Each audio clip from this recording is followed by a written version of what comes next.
Back, it's Tuesday, and our View from the Hill is chomping to talk a new declaration for Indigenous peoples, the clampdown and debate in the Commons, and why Canadians are so darn keen to be counted on Census Day. Stephen McKinnon is a Gatineau, Quebec Liberal. Karen Vecchio is a Conservative MP from beautiful London, Ontario. Jenny Kwan, NDP MP from equally beautiful, even if more beautiful, Vancouver. No, just as beautiful. You're in trouble now. Stop. And I didn't even say anything about Gatineau. Okay, I'm moving along. I'll never do that again. Thank you all for coming. The UN Declaration on the Rights of Indigenous People, it's 2007. It was agreed upon. The Conservatives protested, it might interfere with resource development, but even pipeline and petroleum producers are saying, hey, we're on board for this. All right, Karen. You want to start with me? Yeah, why was the foot dragging for 7 or 8 years? You know, earlier today, actually, when I knew I was coming on this panel, I did look a little bit further into this, and it continues to be the concern of the rights of veto. That continues to be there. When we look at doing the pipelines, there is going to be that opportunity for closure. Now, when it comes to building our relationships with Indigenous, I absolutely agree that we need to do more. I know last week I met with the gentleman, Billy, who's doing the food learning basket. There's more things that we can do. This is a step potentially in the right direction, but we need to make sure that we do have that ability for economic development as well. Look at that, she's doing homework and everything. I do my homework all the time. Well, I would say this, I think it is important to make this symbolic move, and I would say that it's symbolic in this sense. And what we need to do, of course, is to turn the declaration into reality, into action, into law. In fact, Romeo Saganage, my colleague, actually has a bill to that effect.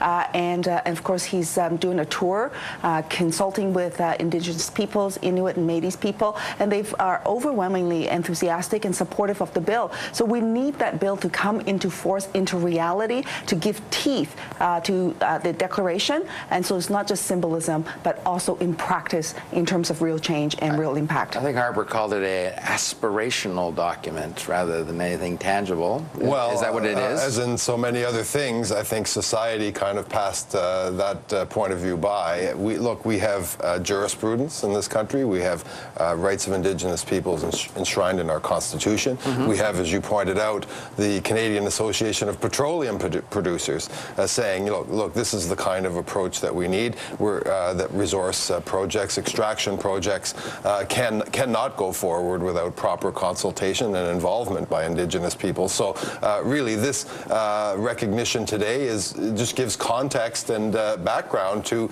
the kind of good work that's going on all over the country in the private sector, by the Government of Canada, by other partners at other levels of government.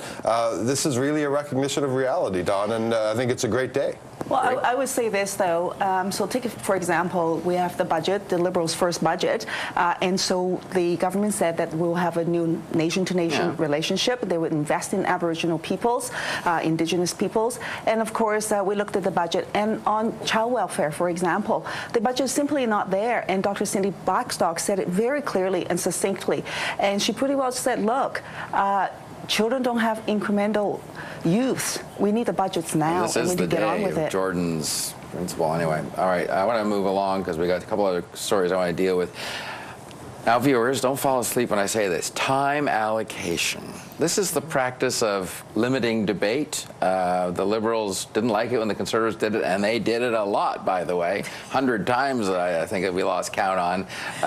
But it's become an issue because the Liberals are putting it on the budget debate and as well as assisted dying legislation. Dominic LeBlanc, the House Leader for the government, actually came out to face reporters to talk about this. Here's what he had to say. I hope that bill will come out of the House of Commons committee this week.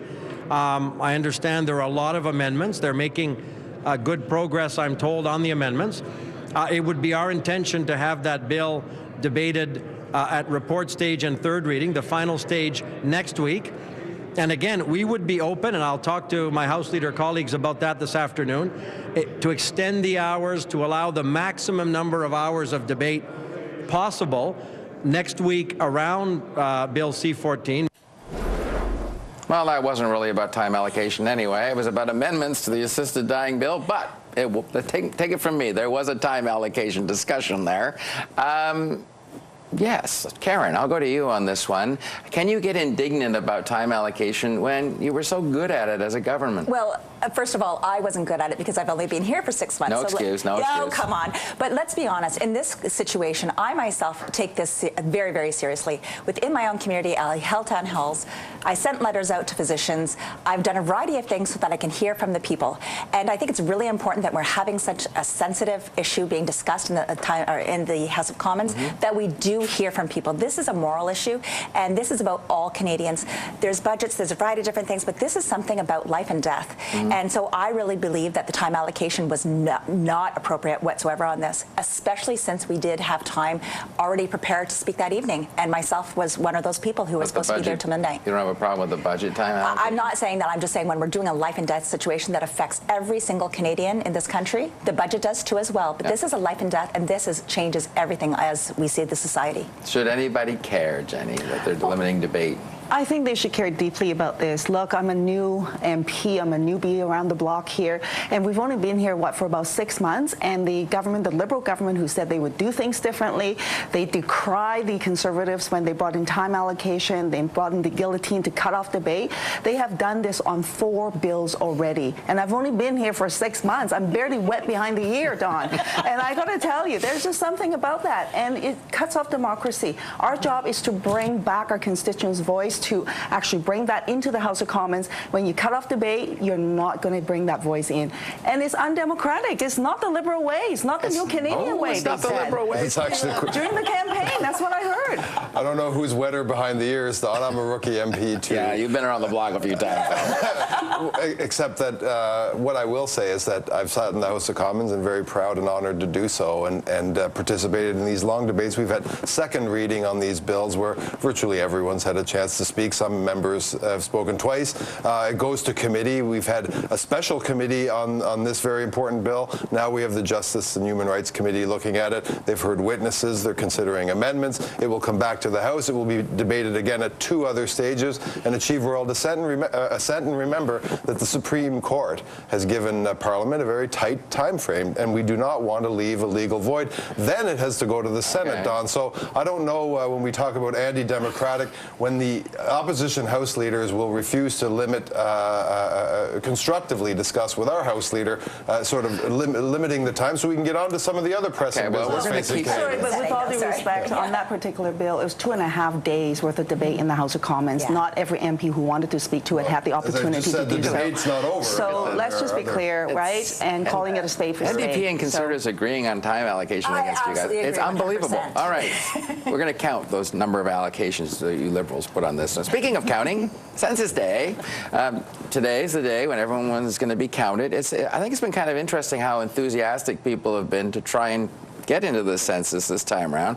I guess I'll go back to you again, Karen. It almost seems like they're very, I mean, Harper made a big mistake when he said the long-form census isn't mandatory. People want to be counted in this thing. Well, I myself, receiving a census here from my place in Ottawa and as well as St. Thomas, I had both short form.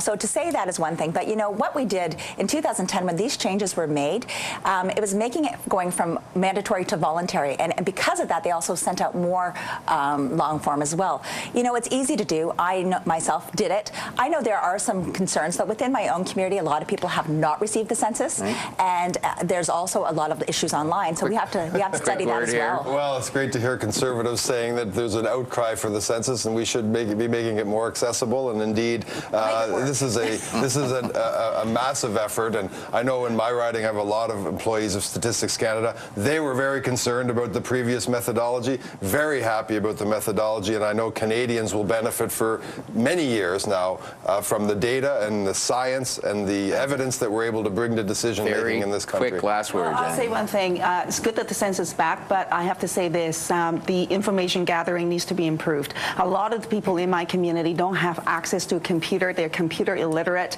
and they actually don't know that they can get the long form in writing or in paper format. So that needs to be improved. And there are also people with language difficulties, and we need to address that as well. Okay. Thank you all. Appreciate you coming in.